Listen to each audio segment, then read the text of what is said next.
Quando Deus criou o planeta Terra e colocou nele aqui Adão e Eva, o seu plano foi que Adão e Eva nunca tivessem experimentado o que era o mal, a maldade. Todavia, Deus deu o poder de escolha, o livre arbítrio, e eles tiveram essa possibilidade de conhecer. Eles conheciam o mal porque Deus tinha falado, mas não por experiência. E eles tiveram uma experiência com o mal, com o pecado. E desde que o pecado entrou neste mundo, existe uma luta entre o bem e o mal, entre o certo e o errado. Quase 6.000 anos já se passaram e muitas vezes o mal tem prevalecido sobre o bem, a ponto de Deus ter que tomar algumas decisões radicais para poder preservar uma pequena semente e assim dar continuidade ao seu plano de salvar a humanidade. Exemplo disso foi o dilúvio. O mal se sobrepôs a tal ponto ao bem que Deus destruiu o mundo pelo dilúvio e salvou Noé e a sua família para recomeçar tudo novamente. Nós estamos vivendo nos últimos dias da história, nos últimos tempos da história deste mundo. A pergunta é: quem vencerá, o mal ou o bem? Quem vai se sobrepor nesse tempo do fim, o mal ou o bem? Olha o que diz a Bíblia em São Mateus 24, o verso 12 e o verso 13. E por se multiplicar a iniquidade, o pecado, a maldade, o amor se esfriará de quase todas as pessoas. Aquele, porém, que perseverar até o fim, esse será salvo. Quando você estuda as profecias bíblicas, você vai entender que o mal vai prosperar, que o mal vai crescer, que o mal vai dominar, que o mal vai tentar controlar esse mundo.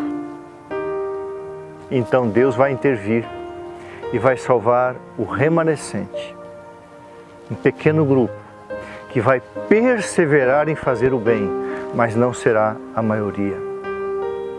Enquanto Jesus não voltar em glória e majestade, a iniquidade, a maldade, o engano, a mentira vão crescer. O mal vai dominar, vai tomar conta. Muitas vezes, e aparentemente através de coisas boas, coisas inofensivas, que promovem a paz. Satanás não trabalha mais com a perseguição, mas com a sedução. E aí vem novos termos por aí: progressismo, liberalismo, feminismo, racismo, igualdade, justiça social, todos temas assim querendo promover a unidade, a igualdade, o bem comum, diminuir a desigualdade social, tudo coisas assim aparentemente muito boas. Mas sempre por trás haverá um interesse de Satanás de controlar este planeta, controlando a vida das pessoas e permitindo elas viverem numa vida de pecado. Então, aqueles que não estiverem dispostos a obedecer a Bíblia, assim diz o Senhor, a se manterem dentro da fidelidade da palavra de Deus, padecerão perseguições, dentro de casa, fora de casa, na sociedade, local de trabalho. Então, pastor, eu devo olhar para o futuro com medo, com insegurança, com tristeza? Não, com fé, porque Jesus disse: no mundo tereis aflições. Não é uma boa notícia o que eu vou te falar, mas o mundo não vai melhorar. O mundo vai piorar. As pessoas serão mais agressivas no pecado, desafiarão mais a Deus. Novas formas de tratamento no que diz respeito ao convívio familiar, a busca da aceitação em pecado. As pessoas não querem mais deixar o pecado. Elas querem que Deus as aceite com os seus pecados, com os seus erros, com as suas escolhas contrárias à palavra de Deus. Então a iniquidade vai se multiplicar, o mal vai crescer, o mundo vai piorar, só não vai controlar, porque Deus sempre esteve no controle. Então a boa notícia é, Deus vai precisar permitir que o fruto amadureça, o fruto do mal, amadureça, apodreça para ser destruído. Então nós viveremos daqui para frente grandes desafios. Por isso que nós temos que manter os nossos olhos na Bíblia, no dom profético. Assim diz o Senhor, fora disso não haverá segurança. Então as famílias enfrentarão conflitos, filhos se levantarão contra os pais contra os filhos. A profecia diz, os inimigos do homem serão aqueles que moram na sua própria casa. Haverá um tempo, diz o livro de Miqueias, que não se poderá confiar nem no cônjuge. Então o mundo caminha de mal a pior. Agora, a gente tem que ficar olhando para isso? Não. Nós temos que manter a fé, a esperança, a certeza de que este mundo, como um mundo pré-diluviano, ele vai chegar numa situação e que Deus vai intervir, não mais através da água, mas através do fogo, e vai nos tirar daqui e vai nos levar para o lar celestial. Então nós estamos vivendo isso. Dias em que o pecado afronta, desafia, a lei de Deus é transgredida abertamente, os princípios são deixados de lado. E que as pessoas buscam satisfação pessoal, a sua agenda pessoal, os seus desejos carnais e pessoais. Se Deus faz a minha vontade, tudo bem. Se Deus contraria a minha vontade, eu não quero nada com isso. O que nós precisamos? Viver uma vida de comunhão com Deus, conhecimento profundo do tempo profético que nós estamos vivendo, apego à mensageira de Deus. Queridos, sempre que Deus tinha um projeto para o seu povo na Bíblia, Deus enviava um profeta, uma profetisa.